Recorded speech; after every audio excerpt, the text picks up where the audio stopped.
Today, we look at the submarine Titan that went down to the Titanic and tragically imploded.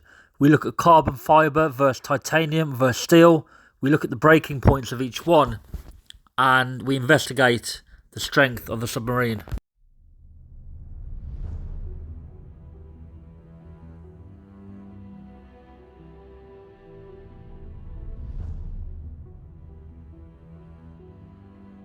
Carbon fiber is a great material. It's better than titanium. It's better than a lot of other materials.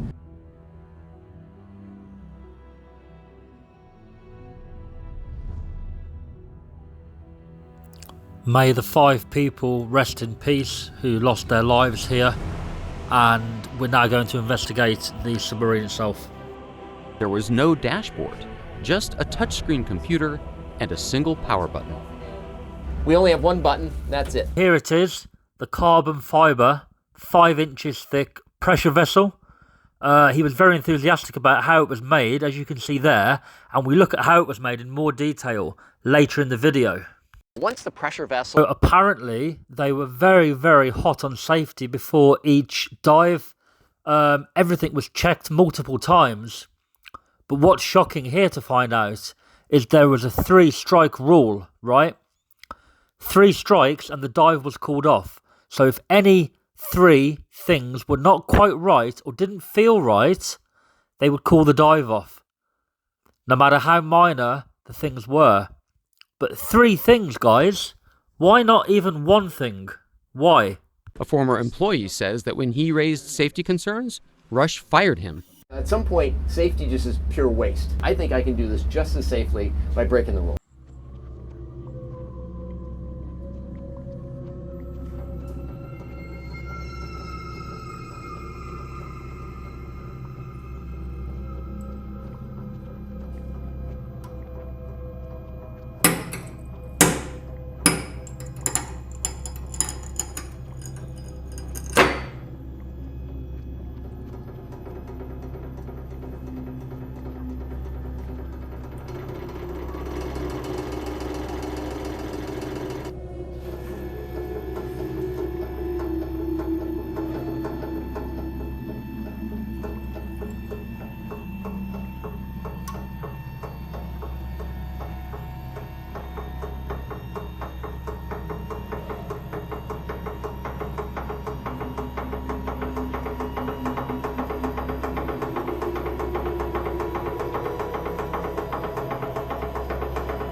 Okay, so off their website, here we have the carbon fibre hull actually being made, being wrapped there. As you can see, the different layers of carbon fibre being ravelled on. Many experts have actually commented on this and said they don't like the idea in the first place. However, if it's going to be done, it should be a diamond shape or crisscross to give strength, not just simply wrapped around, basically parallel like that. It's the weakest way of doing it, probably the cheapest, I imagine.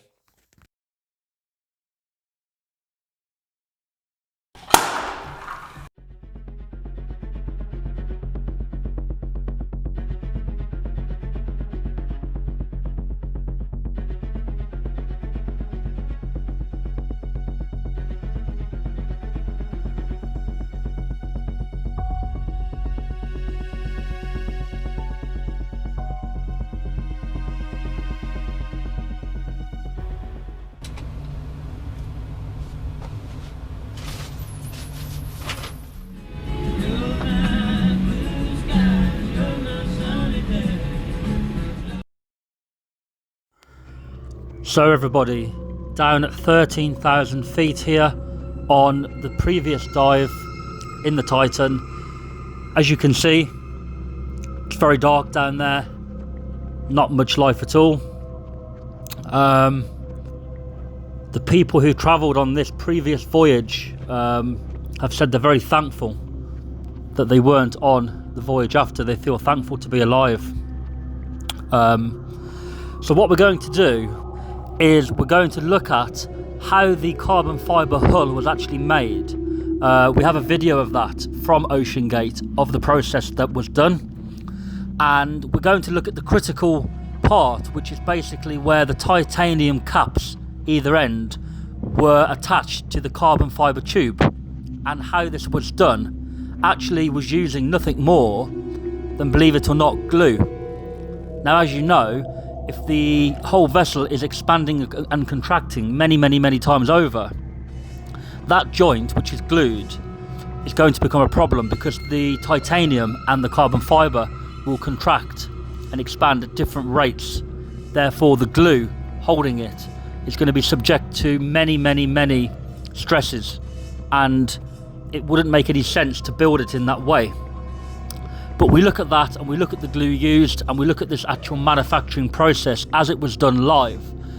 We also look at a letter, a very damning letter from a previous employee of Stockton Rush, and the letter's from an engineer, and he writes a report for recommendations, basically, for the viewpoint, the little window, which was actually only certified to 1,300 metres, not 4,000 metres. And when he pointed this out and he realised what had happened, he was basically dismissed on the spot, and he has a legal case against Stockton Rush for this legal dismissal. So stay tuned, everybody.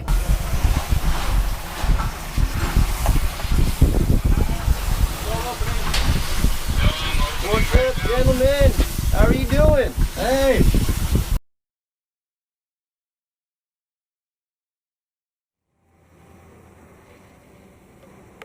Today is a critical joining of the titanium and the carbon fiber. That seal needs to be uniform and small, but not too small. Level, do a good cleaning, check the surface out, check measurements. Between the two components, really what's holding them together and allowing them to move together is the glue. And so you want nice, even movement. It's the glue that's holding the family together, and we want to make sure it's right. Ceramic fiber, ceramic. And it's pretty simple, but if we mess it up, there's not a lot of recovery.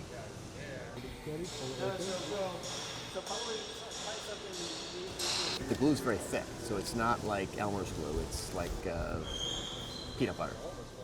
All the things to shortcut. You figure anything over 30?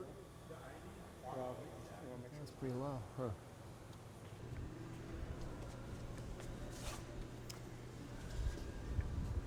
Sorry, glue. Can you see that process, everybody, of that glue being used, being pasted on to the carbon fibre?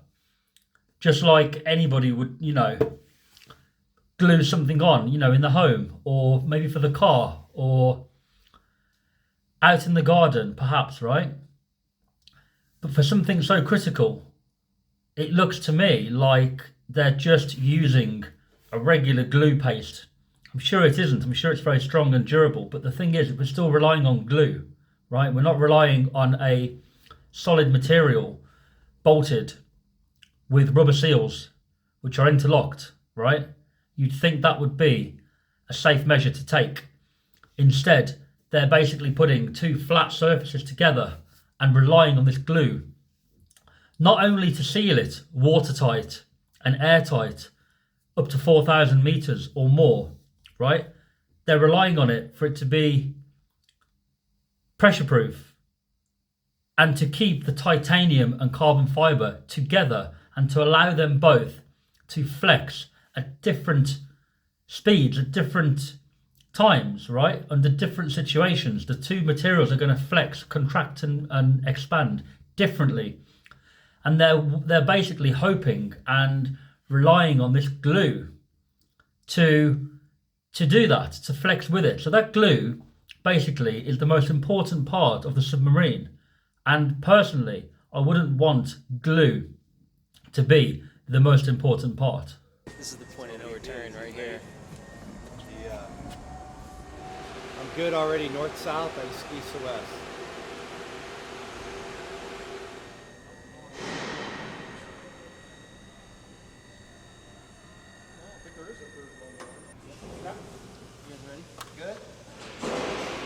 Oh yeah, so that will be the pressure vessel for Cyclops 2. It'll go to 4,000 meters. It'll be the deepest diving carbon fiber sub ever built. When it goes to 4,000 meters, it'll be the only one out there. I'm going to be the first guy in the sub, so we will see. What we do now, everybody, we speak to a carbon fiber expert who works in the aerospace industry, and he explains the process of carbon fiber, and he also explains the very important factor of testing it frequently, and how this would have cost about 20 grand to do for the Titan. However, it would have proved invaluable, and it's something that Stockton Rush did not do. So listen to this man. This is a liner that goes inside a turbine engine. Greg Kress is the company's co-founder, an engineer and instructor, and a big believer in composites, like those used to build commercial aircraft and used for the hull of the doomed Titan submersible. The nice thing about composites is they are the latest, greatest space-age material. Inside here is the walk-in freezer. Kress says it starts with a fibrous cloth stored in a freezer. This is carbon fiber right here. Here's a roll of carbon fiber sealed in the bag. The cloth is bound with resin and superheated in a 2-story tall oven, yielding material that's strong and aerodynamic. The Boeing 787 Dreamliner is all made out of carbon fiber. Any kind of a scratch, a nick, or a gouge, or a hole is going to cause a stress concentration. Especially if it's going to be used under hundreds of feet of water with people inside of it. It's not what we consider rocket science to inspect it. It's non-destructive inspection using ultrasound, which is the same kind of ultrasound that they use in the medical industry to see what's going on inside your body. Kress estimates an ultrasound inspection of the Titan would have cost about $20,000. Cost effective, he says, especially if passengers are paying hundreds of thousands of dollars for a ride to the bottom of the sea. Non-destructive inspection is not a rarity in the world of composites. It's what we do all the time. One theory for the implosion of the Titan is the cyclic fatigue. You know, you go up and you go down so many times. I mean, the Titan had dived, I think, 20 times down to Titanic, or down to a similar depth, right? So the Titan's going to be moving in and out like this. The vessel is going to be expanding and contracting many, many, many times, diving down to that depth. Now, it's my theory and my idea that that in itself would cause the joint, which was glued, yeah? We've just seen it how it was done. That joint is going to be flexing with the other material and the other material. There's going to be 3 points of contact on that joint, which to me, that's a weak link. And that is more than likely, in my opinion, where it failed, or on the little viewpoint window, which we're going to come to next. See, I have here a copy of a letter sent to Stockton Rush back in 2018. So the first worrying part of this letter, guys, is the first paragraph. Our apprehension is that the current experimental approach adopted by Oceangate could result in negative outcomes from minor to catastrophic. Probably the most damning part is the third paragraph. Your marketing material advertises that the Titan design will meet or exceed DNV safety standards, yet it does not appear that Oceangate has the intention of following class rules. Your representation is at minimum misleading to the public and breaches an industry-wide professional code of conduct we all endeavour to uphold. Now that, for me, is extremely damning. They go on to say that they do agree that performance-based testing program for design verification is a recognised and suitable approach, and that we recommend that at a minimum they institute a prototype testing program that is reviewed and witnessed by DNV. While this may demand additional time and expense, all other submersibles are built from one material, usually titanium or steel, and this reason is why I believe the Titan failed, and other submarines of similar nature going to similar depths have not failed in this way. The elasticity of steel and titanium compared to carbon fibre is far, far, far greater. I think around the 190 to 200 gigapascals compared to 70 with carbon fibre. So another theory that I've been investigating is the possible failure of the 21-inch porthole on the front of the sub. Now, that was made by plexiglass, and as you can see, it's bolted all the way around. Now, this is very interesting. We're about to come on to now. What I'm going to show you is a letter, right? A letter from the manufacturer and also a letter from a previous employee regarding this porthole at the front of the Titan is, of course, where you look out and you take your photos, and essentially that's what all the viewers who go down there, all the passengers, will be going for. Essentially, is that. So bigger the better, right? However, at that depth and that size, according to the manufacturer who made it, they say that they would never ever certify that product for anything more than 1,300 meters. And this letter proves that. So why would Stockton Rush ignore the manufacturer of that thing on his own sub? Why would he ignore that? Check this letter out, guys. So there it is, the large 21-inch porthole. Right, what are we looking at here? This is a lawsuit between David Lockridge and Stockton Rush. Essentially, David Lockridge is an ex-employee, whistleblower. This is very, very interesting. So, look, right here. He identified numerous safety concerns, and he offers numerous recommendations to rectify the problems. One problem is no non-destructive testing of the hull. And it clearly states here the visible flaws on the carbon end products. And he had found that the constant pressure cycling made the flaws that are already there far worse very quickly. Now here is the most shocking of all. When you see this, guys, you will be shocked. Look at this. So he found out why he had been denied access to the viewport information from the engineering department. It was only built to a certified pressure of 1,300 meters, guys, and Oceangate planned to take it to 4,000 meters. So the manufacturer of this viewport would only certify it to 1,300 meters due to the experimental design of the viewport supplied by Oceangate, and that pressure vessels for human occupancy, the standards were not met, basically, for the required depth of 4,000 meters. Paying passengers would not be aware of this. Lockridge also strongly encouraged that Oceangate utilise a classification agency to certify the vessel. Rather than address the concerns and address the problem, Oceangate gave Lockridge approximately 10 minutes to immediately clear his desk and exit the premises. They tried to brush this one under the carpet, guys, cover it up, and as you can see, he's suing them for the wrongful termination. So, if we look at this drawing of the Titan, you can clearly see the carbon fibre tube, and you can clearly see the titanium interface cap at the front there, with the viewport, the acrylic viewport, right, which was only certified to 1,300 meters in itself. Then you've got the titanium cap glued, you saw the gluing process, glued to the carbon fibre tube. And you've also got another carbon fibre tube at that end there, which is just covered up by that end cap, just for show, really. That's just for, you know, to make it look cool and to cover up any electronic devices on the end there. Essentially, it's just a tube with two titanium caps, one with a viewport in.